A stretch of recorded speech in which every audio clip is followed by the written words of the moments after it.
우리 목사님 나오셔서 더디 믿는 자라는 제목으로 말씀을 선포하실 때 많은 은혜 받으시길 바랍니다.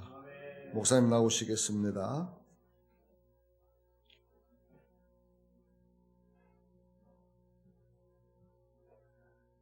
마스크 벗어도 되죠? 이 마스크 벗는 날이 쉽게 빨리 왔으면 좋겠어요. 얼마나 참 불행한지 모르겠어요. 얼마나 보면. 제가 어제 오후에 목사님 소식을 듣고 설교 준비하느라고 밤을 새웠습니다. 사실은요. 왜냐하면 저는 교회 목회할 때 제가 한번 메시지를 전한 말씀을 다시 반복해서 설교해 본 적이 없어요. 그래서 그때마다 하나님이 주시는 말씀을 준비하고 기도하면서 사실은 어제 1시부터 일어나서 오늘까지 지금 오는 시간까지 말씀을 준비해 가지고 왔습니다. 근데 오늘 와서 보니까 목사님이 지금 어머니 상을 당하시고 지금 장례식을 치르기 위해서 준비하고 계시기 때문에 저한테 설교를 부탁해서 어저께 연락을 받고 준비하고 있는데, 사실 부모를 잃은 마음은 100세가 되어도 90이 되어도 돌아가신 어머니에 대한 그 뒤는 항상 밟혀지게 되어 있습니다. 저도 한 20년 전에 어머니를 제가 한 10여 년 동안 모시고 있다가 어머님을 별세하게 되었는데, 그 위에도 지금도 한 20년이 지났지만은 어머니 생각이 가끔씩 떠오르고 내가 잘못했던 그런 일들이 자꾸 떠오르기만 합니다. 여러분들이 목사님이 이제 장례식을 치르고 오시면 성도 여러분들이 많이 위로해 주시기를 바랍니다. 그러게 어르신들이 가끔 부모를 잃으면 쥐가 밟힌다라고 하는 말을 하시더라고요. 쥐가 밟힌다는 말이 무슨 말일까 하고 생각해 봤는데, 제가 경험해 보니까 자꾸 생각이 나요. 제가 서울신학대학 지금 부천에 있는 서울신학대가 아니고 서울 충정로 35번지에 있는 2가 35번지에 있는 충정로 아현동에 있었던 그 높은 산꼭대기에 있는 그 신학대학을 저희 어머님이 허연 백발이 돼가지고, 제가 하도 집에 들어오질 않으니까 교회 일이 바쁘다고 하고 또 친구 만나러 또 MT 한다고 또 신앙 수련을 한다고 해서 집을 자주 들어가지를 못했어요. 그랬더니 그 노인이 어떻게 학교를 알고 오셨는지 버스를 몇 번 갈아타고, 제가 사당동에 살았었는데 버스를 3번을 갈아타고 충정로 그 산꼭대기까지 올라오셨더라고요. 오셔가지고 저를 보고서 왜 집에 들어오지 않느냐라고 물으시면서 눈물을 글썽이시는 것을 제가 그때 정말 어머니의 그 심정을 제가 이해를 못해가지고, 어머니 지금 오늘 학교 수업도 있고 강의도 있으니까 빨리 집에 돌아가서 오늘 저녁엔 제가 꼭 가겠습니다 하고 약속을 했는데 그날 약속을 못 지켰었어요. 그것이 얼마나 지금도 마음이 밟히는지, 그 허연 백발을 하고 올라오신 그 어머니 얼굴이 가끔씩 떠오르기도 합니다. 여러분, 목사님이 지금 상을 당하시고 교회에 오셨을 때 여러분들이 많은 위로가 있기를 부탁을 드리겠습니다. 그래서 목사님이 어머님을 여러 해 동안 모시고 계셨다는 것을 저는 알고 있습니다. 여러분들이 그렇게 위로해 주시면 참 좋겠어요. 그리고 제가 한 가지 오늘 말씀을 준비하면서 그렇게 해왔는데, 오늘 갑자기 그 어린이주일하고 예배 인도하니까 어린이주일에 대한 설교를 해야 이게 격에 맞는 건데, 제가 설교한 것은 부활 이후에 우리의 사건에 대한 말씀을 제가 어저께 새벽에 제가 말씀을 주시길래 이걸 준비를 했거든요. 그래서 오늘 주신 말씀을 간단히 제가 말씀을 드리고, 되게 5월은 첫 주일 되게 가정의 달로 우리가 시작하는데, 거기에 대한 말씀도 제가 아울러서 말씀을 같이 나누도록 하겠습니다. 그래서 설교가 2번 하겠어요. 그렇다고 해서 여러분 강사 강의를 뭡니까 설교비를 2번 내라는 얘기는 아닙니다. 여러분들이 복이 있다고 생각하시길 바랍니다. 오늘 읽으신 말씀 가지고 제가 더디 믿는 자라고 하는 말씀을 간단하게 요약해서 정리해드리고, 그 다음에 이어서 제가 복 있는 자라고 하는 말씀으로 오늘 말씀을 마치려고 합니다. 여러분들이 한번 좀 수고스럽지만은 시편 112편을 한번 펴주시기 바랍니다.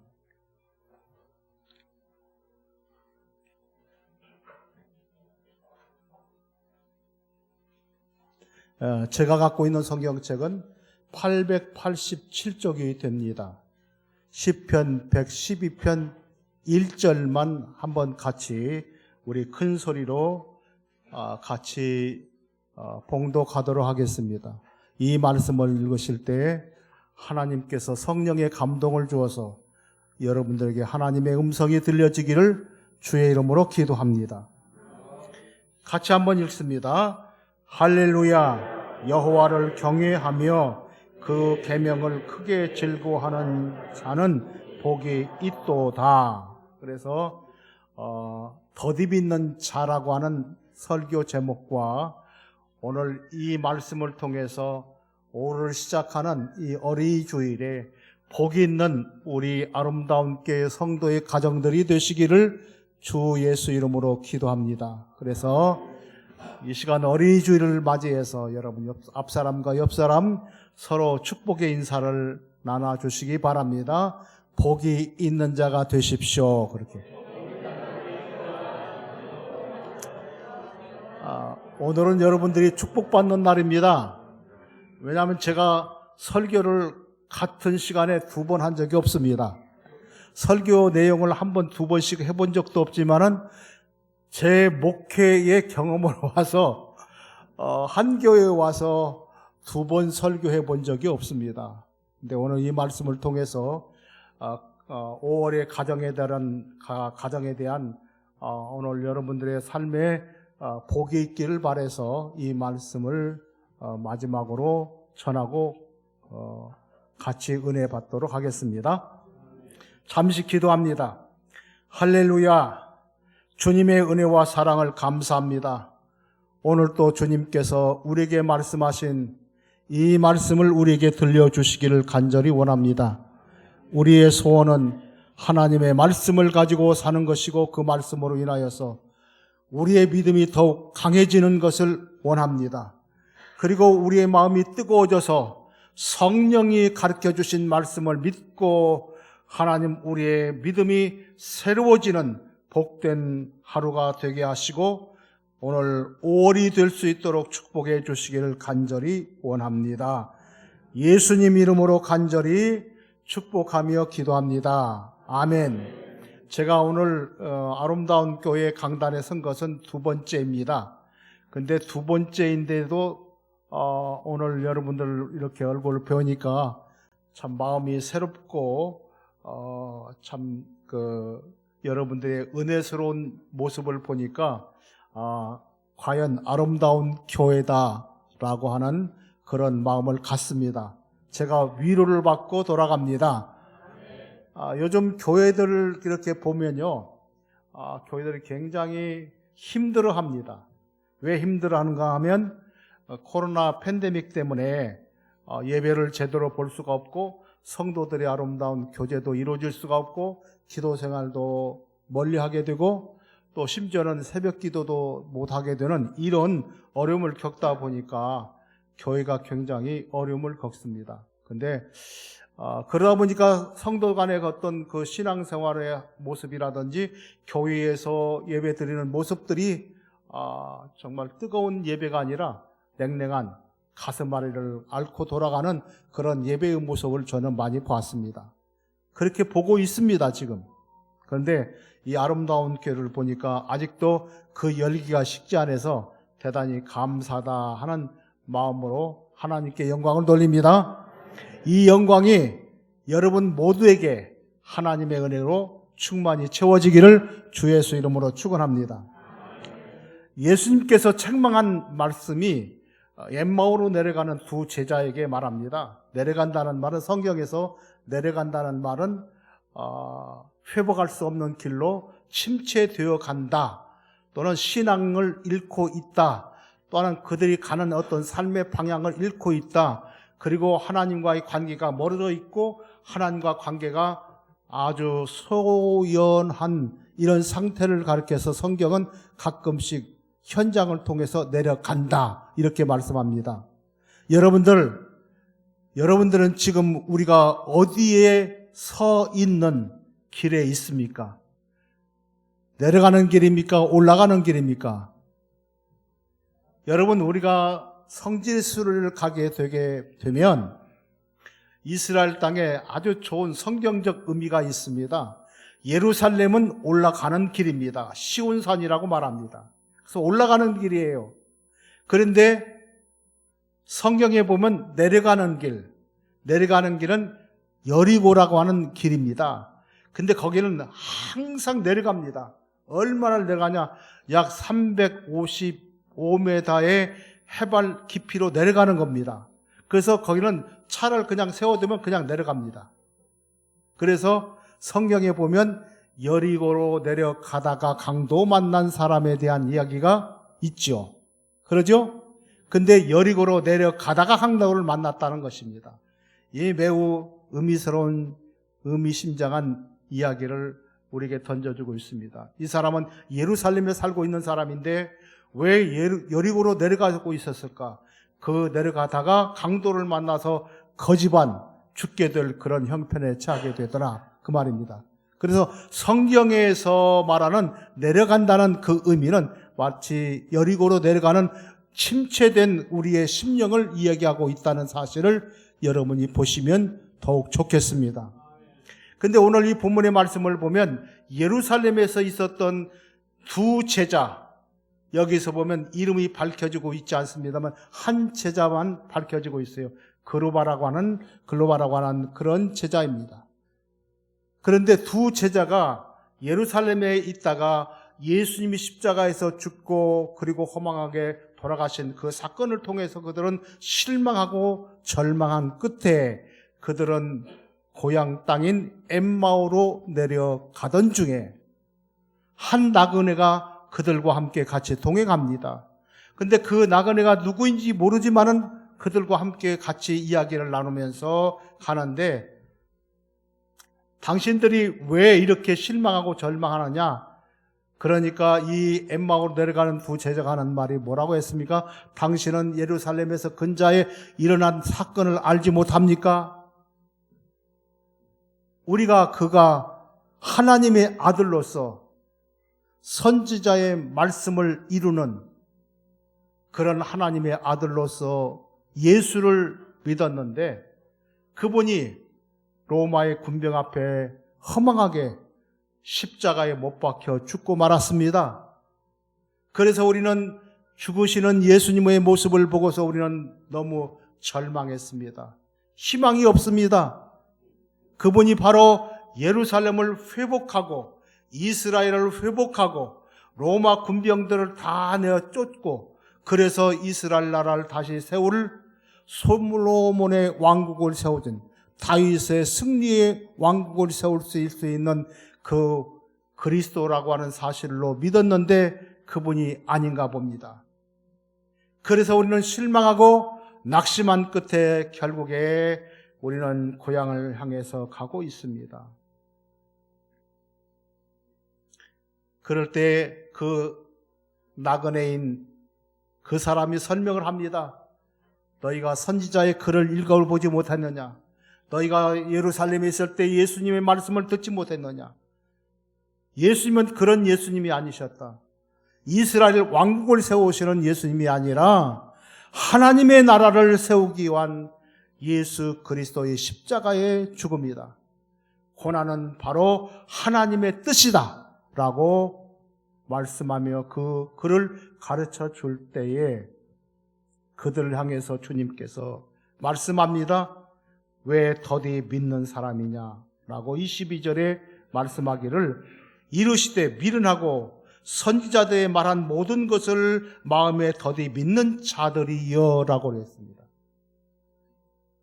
오늘 우리가 이 팬데믹이라고 하는 어려운 시대 속에서 실망하고 낙심하고 절망하는 우리가 아니라 우리는 다시 한번 활기차고 승리로운 믿음을 회복해 갈 수 있는 그런 주일이 되시기를 주의 이름으로 축원합니다. 주님으로부터 책망을 받는 얘기가 아닙니다. 더디 믿는 자여, 왜 선지자와 그 말씀을 너희가 알지 못하였느냐? 왜 마음에 두지 못하였느냐라고 이렇게 말씀하고 있어요. 여러분, 여기 26절의 말씀을 보면 그리스도가 이런 고난을 받고 자기의 영광에 들어가야 할 것이 아니냐 하시고 27절에 보니까 이에 모세와 모든 선지자로 하여 시작하여 모든 성경을 통해 쓴 바 자기에 관한 것을 자세히 설명하시니라. 예수님은 우리를 항상 찾아오시는 임마누엘의 주이심을 믿으시면 아멘. 함께 계심을 믿습니까? 이 자리에 여러분과 함께 계셔서 주님께서 오늘 우리에게 자세히 하나님의 말씀을 들려주고 계시는, 설명하시고 자세히 들려주시는 주님이 계심을 믿습니까? 그렇다면 여러분들이 정말 복받은 자입니다. 왜 예수님께서는 그들에게 더디 믿는 자들이라고 이렇게 말씀했을까요? 앞서 14절의 말씀을 보니까 그들의 눈이 가리워져서 라고 말하고 있습니다. 그들의 눈이 가려졌다. 사람이 실망하면요, 또 사람이 절망하면 낙심과 실망과 절망은 아무것도 보이지 않습니다. 뭔만 보입니까? 자기 생각만 보입니다. 그래서 자기 생각대로 행동하다가 자기 행동대로 멸망하고 또는 실패하고 좌절하고 마는 것입니다. 그래서 여기 14절에서 그들이 눈이 가려져서 그인 줄 알지 못하거늘 이렇게 말씀하고 있습니다. 자기와 동행하고 있는 예수님이, 지금 말씀하고 계시는 예수님이, 그리고 십자가에 되어진 모든 부활과 사건에 대한 그 모든 설명을 가르쳐주는, 설명해 주시는 그 예수님이 지금 자기들과 함께 동행한 것을 알지 못하더라는 겁니다. 그래서 이 본문의 말씀 속에서 왜 그들이 더디 믿게 되었고, 그리고 자세히 설명해 주시는 예수님을 알지 못하게 되었는가라고 하는 것을 가르쳐주고 있지 않습니까? 그래서 오늘 저는 두 가지로 이 눈이 가려진 사건에 대해서 말씀을 드리고 싶습니다. 성도 여러분들이요, 이 어려운 시대 속에서 여러분들의 눈이 활짝 열리시기를 주 예수 이름으로 기도합니다. 눈이 가려지면요, 자기밖에 보이지 않습니다. 오늘날 많은 사람들이요, 신앙생활을 잘 한다고 하는데도 자기중심적 신앙생활하는 사람이 너무 많습니다. 그래서 예수님도 자기가 판단해야 됩니다. 자기가 계산해야 됩니다. 자기가 알아야 됩니다. 자기가 느껴져야 됩니다. 그러면서 실망하고 낙심하고 그것 때문에 더 불안해하는 그런 신앙의 자리에 빠지는 것을 종종 저는 많이 보았습니다. 그러면 왜 그들이 눈이 가려워졌을까요? 눈이 가려워지면 앞을 볼 수가 있을까요? 없을까요? 네? 앞이 안 보입니다. 눈이 가려지면 아무것도 잘 볼 수가 없어요. 제대로 모든 사물을 볼 수가 없듯이 또한 사람도 제대로 볼 수가 없고 또한 더 나아가서 하나님도 제대로 볼 수가 없어요. 그 이유에 대해서 설명을 성경은 말하고 있습니다. 그들이 눈이 가려워진 것이 무엇이냐? 그들이 가려진 첫 번째는 세상의 욕심, 세상의 욕망으로 말미암아 눈이 가려져 있다는 것을 설명하고 있습니다. 이 본문의 말씀을 자세히 보세요. 여기 동행하면서 예루살렘의 사건을 설명해 주고 있는 예수를 그들은 보지 못할 때 뭐라고 말합니까? 여보시오, 당신은 예루살렘에서 3일 전에 일어났던 모든 사건을 알지 못하고 있습니까? 듣지 못했습니까? 라고 그들은 자신만만하게 두 제자는 얘기합니다. 예루살렘의 사건이 무엇이었습니까? 예수님께서 십자가에서 못 박혀 죽은 사건이었습니다. 그들은 그것으로 말미암아 큰 충격을 받았고 그것으로 인하여서 그들은 실망하고 낙심하고 좌절하고 절망해서 어디로 가고 있습니까? 아이고 이제 고향 땅에 가서 농사나 짓고 흙이나 파서 먹고 살아야겠다. 내가 기대했던 예수는 없다. 이렇게 생각했을 것입니다. 왜 그랬을까요? 성경은 그렇게 말하고 있습니까? 예수 그리스도를 그들은 어떻게 믿었는가? 세속적인 욕망을 통해서 예루살렘이 회복되어지고 이스라엘 나라가 회복되어지고 그리고 다윗의 왕국이 세워지고 솔로몬의 왕국이 세워져서 지배하고 있는 로마의 모든 그 사람들을 다 쫓아내버리고 하나님의 나라가 회복되어지는 것이 바로 그들이 열망하는 예수 그리스도였습니다. 여러분, 세상적으로 여러분의 삶이 회복되어지는 것, 그게 하나님의 축복이라고 생각하십니까? 아니에요. 여기서 분명히 설명하고 있는 것은 고난을 통한 예수 그리스도를 통해서 너희가 받는 영생이 바로 우리의 축복이다 라고 하는 것을 말씀하고 있습니다. 아멘. 십자가의 고난이 없는 영생은 없습니다. 성도 여러분, 우리는 힘들고 어려울 때마다 세상이 거둬졌으면 하는 생각을 갖습니다. 내가 겪고 있는 이 세상의 모든 일들이 다 사라져버렸으면 좋겠다. 그래서 나는 편안하게 살았으면 좋겠다.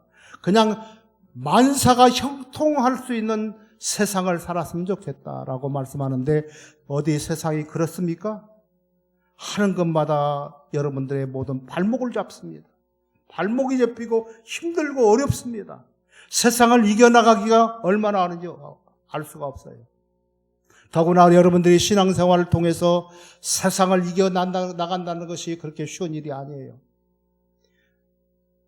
그래서 여기 엠마오로 내려가는 두 제자가 눈이 가려진 사건은 바로 무엇이었습니까?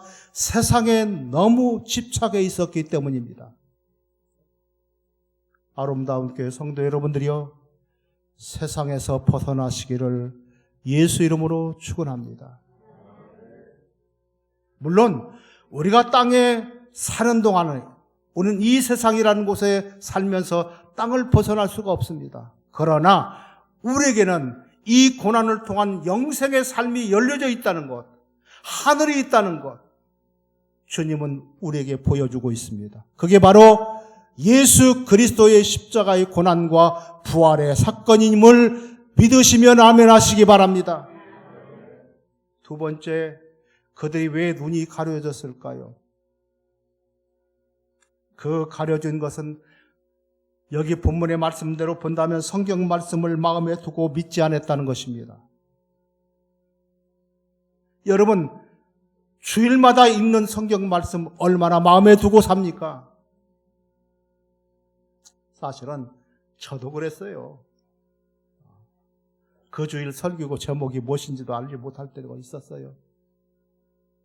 목사님 설교 내용이 무엇인지를 저는 알지 못하고 그냥 끝날 때도 있습니다. 제가 원로 목사가 돼가지고요. 제가 저 광주에 있는 청지기교회 뒤에 앉아서 이렇게 들을 때 정말 감격스럽고 가슴이 뜨거운 그런 설교 내용을 들어본 바가 별로 없어요. 왜 그럴까 생각해 봤습니다. 어젯밤에 제가 주님의 말씀을 통해서 책망을 받았어요. 왜 마음이 뜨겁지 않냐? 왜 눈이 열려지지 않았었냐? 내 생각대로 믿었기 때문입니다. 아멘? 내 생각대로 믿으면요, 눈이 안 열려요. 눈이 안 열려지면 관심도 없어요. 관심도 없으면 마음도 없습니다. 마음도 없으면요, 다른 능력도 사라져 버리는 줄로 여러분이 아시길 바랍니다. 그래서 성경을 마음에 두고 사는 복된 여러분들이 되시길 바랍니다. 성경을 마음에 두고 살면 믿음이 살아나요. 그 말씀이 하나님의 음성으로 들려져서 그 음성이 나를 세상을 이기게 하는 능력이 되게 하시는 줄로 믿습니다. 성경은, 따라합시다. 성경은 하나님의 능력입니다. 하나님의 말씀을 두고 믿지 않았기 때문에 그들은 자신들의 어떤 가치관을 통해서 실망하고 절망하고 낙심하고 그래서 엠마오로 내려가게 되는 것입니다. 그러면 어떻게 눈을 뜰 수 있느냐? 여기 본문의 말씀을 우리가 보게 되면요, 여기 33절이 그렇게 말하고 있습니다. 그들이 서로 말하되 길에서 우리에게 말씀하시고 우리에게 성경을 풀어주실 때에 우리 속에서 마음이 뜨겁지 아니하냐 하더냐 하고 그들은 다시 말합니다. 그들이 눈이 밝아졌을 때입니다. 31절에 보니까 그들의 눈이 밝아져서 그인 줄 알아보더니 예수님은 그들에게 보이지 아니하더라라고 말씀하고 있습니다. 아름다운 교회 성도 여러분들이요, 날마다 여러분의 영적인 시각 속에서 주님의 말씀을 통하여 주님을 볼 수 있는, 부활하여서 여러분과 함께 계시는 주님이 보여지는 눈들이 열려지시기를 예수 이름으로 축원합니다. 구약성경의 전체의 내용의 축복의 말씀을 보면요, 영적 분별력이라고 하는 것을 말하고 있습니다. 영적 분별력이라고 하는 말은 눈이 열려졌다는 것입니다. 하나님을 향해서 눈이 열려졌다는 것이에요. 나를 향하여서 어떤 집착된 그런 눈이 열려진 것이 아니라 내 생활에 대한, 나의 삶의 형편에 대한 눈이 열려진 것이 아니라 하나님에 대한 눈이 열려지는 복된 성도들이 되기를 주 예수 이름으로 기도합니다. 그래서 여기 말씀을 보니까 그들이 서로 말하되 우리가 길에서 말씀을 듣고 우리에게 해석하고 우리 성경을 풀어줄 때에 우리의 마음속에 뜨겁지 않냐. 풀어지는 하나님의 말씀을 들을 때 그들의 마음이 뜨거웠던 것입니다. 왜 그랬을까요? 성령의 감동이 있었기 때문입니다. 할렐루야. 교회 와서 성령 받으시길 바랍니다. 이 팬데믹으로 인해서 우리의 마음이 침체되어 있습니다. 우리의 신앙이 점점 떨어지고 있습니다. 여리고로 내려가고 있습니다. 엠마오로 내려가고 있습니다. 내려가는 우리의 신앙을 다시 회복해서 우리의 가슴이 다시 한번 뜨거워지는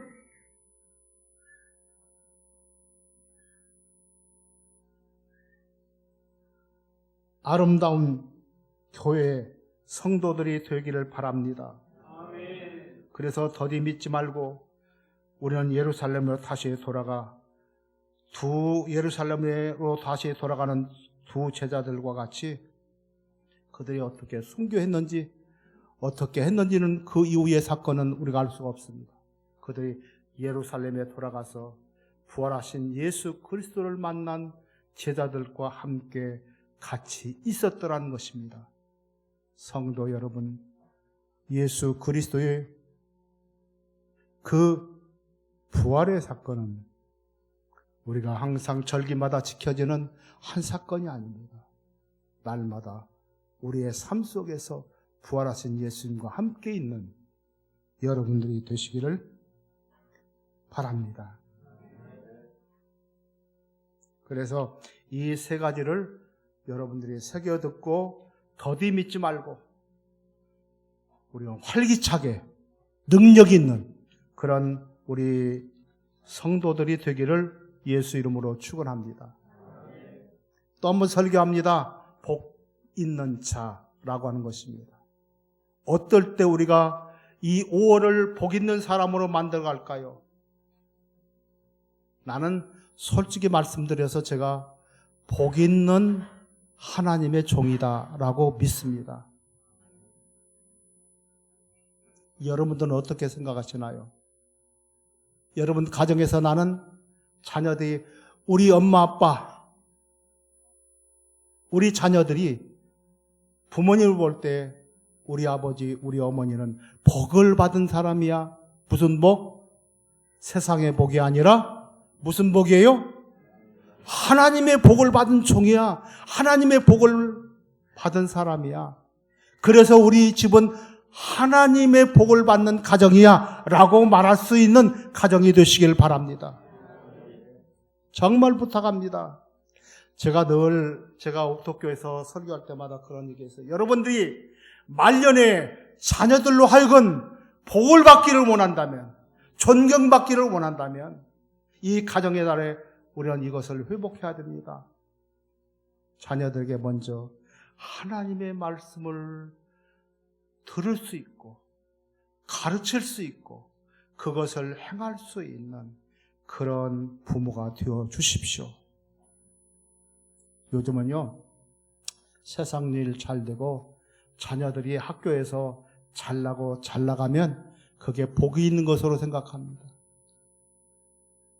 그러지 마십시오.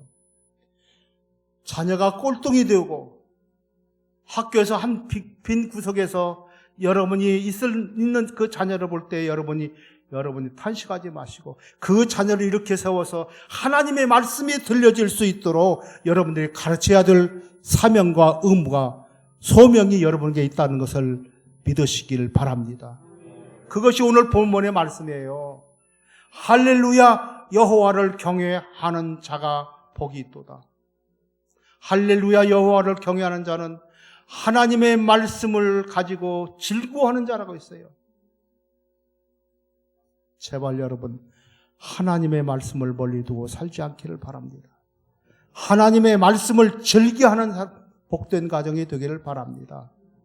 여기 시편 112편에는요 구약 성경에 나타나 있는 땅의 복을 받을 자 8가지가 있습니다. 그래서 이것을 8가지의 팔복이라고 말합니다. 집에 돌아가서 한번 그 밑에 있는 모든 내용들을 읽어보세요. 꼭 읽어보세요. 이 5월 달에 우리 가정을 이렇게 우리가 살아야겠다. 이렇게 만들어야겠다. 내 자녀들로 하여금 우리 부모들이 존경받고 사랑받는 가정이 되기 위해서는 내가 존경받고 사랑받고 복받은 자라고 인정이 될 수 있는 자녀들로 하여금 그렇게 말을 들을 수 있는 여러분들이 되기 위해서는 오늘 여기 본문의 말씀을 그대로 하나님을 경외하고 그 말씀을 그 계명을 그랬어요. 그 말씀을 크게 즐거워하는 자라고 했어요. 여러분 하나님의 말씀을 크게 즐겨하는 그래서 나의 모든 삶의 최우선의 가치는 하나님의 말씀이라고 하는 사실로 여러분들 가정을 세워가시기를 주 예수 이름으로 축원합니다. 그러면 말년에 여러분들 존경받아요. 여러분이 잘 알다시피 저는 제가 원로 목사로 은퇴하고 제가 강진에서 하는 사업이 있습니다. 여러분 잘 아실 거예요. 제가 요양보호사 교육원 원장을 하고 있습니다. 지금 18년째인가 하고 있어요. 보면요, 오늘 이 시골에서 고독사라고 하는 의미는요, 그렇게 낭만적인 것이 아니에요. 자식들로 하여금 버림받아서 홀로 죽는 그런 광경들을 저는 많이 목격했어요. 그래서 요양보호사 교육원을 제가 맡았습니다. 그래서 지금 제가 10몇 년 동안 이거 하고 있습니다. 한 사회에서, 한 구퉁에서라도 이런 일을 일으킬 수 있는, 쓸쓸히 죽어가는 사람들이 없는 그런 요양사들을 제가 솔직히 말씀드려서 한 10,000명 이상을 제가 배출했습니다. 자랑이 아니에요. 그렇게 많다는 얘기죠. 여러분들이 존엄한 죽음을 가지고 돌아갈 수 있는, 하늘나라로 갈 수 있는 여러분들이 되기를 바랍니다. 미국에 있었던 사실입니다. 어떤 노 부모가 5형제가 있었습니다. 그들이 집에서 모여서 축하 파티를 하고 즐겁게 지나갈 때마다 4형제에게는 늘 인사가 굿모닝이었습니다. 저녁 인사가 굿모닝이 아니죠. 아침에 만났을 때 굿모닝이죠. 그런데 마지막 아들, 막내 아들한테는 항상 그 노 부모가, 어머니가 인사를 나눌 때 입에 이마에 키스를 하면서 하는 말이 굿바이 그랬습니다. 하도 이상해서 이 막내 아들이 물었습니다. 어머니, 우리 형님들에게는 굿모닝이라고 하는 치매 걸린 인사를 하면서 왜 나에게는 굿바이라고 말하는? 그랬더니 어머니가 정색을 하면서 너는 예수를 믿지 않지 않느냐? 나는 분명히 내 형과 너희 모든 형제들이 다 천국에서 다시 만날 수 있기 때문에 굿모닝이라고 이렇게 얘기했다. 아침에 일어나 보니까 다 천국에 있더라. 그런데 너를 찾아보니까 너는 없더라. 그래서 내가 너에게 굿바이라고 한 거야. 이렇게 했던 일화가 있습니다. 여러분, 예수 안 믿는 자녀는 우리에게서 영원토록 굿바이라고 하는 사실을 아시기를 바랍니다. 그렇다면 내 가정의 자녀들에게 굿모닝하고 일으킬 수 있는 신앙을 심어주는 것이 우리의 당연한 사명이 아니겠습니까? 우리의 소명이 아닙니까? 그래서 복 있는 자들로서 일어설 수 있기를 주 예수 이름으로 기도합니다. 이 사명 가지고 다시 일어서고 더디 믿지 말고 열심히 다시 일어서는 우리 아름다운 교회 성도들이 되기를 예수 이름으로 축원합니다. 기도하겠습니다.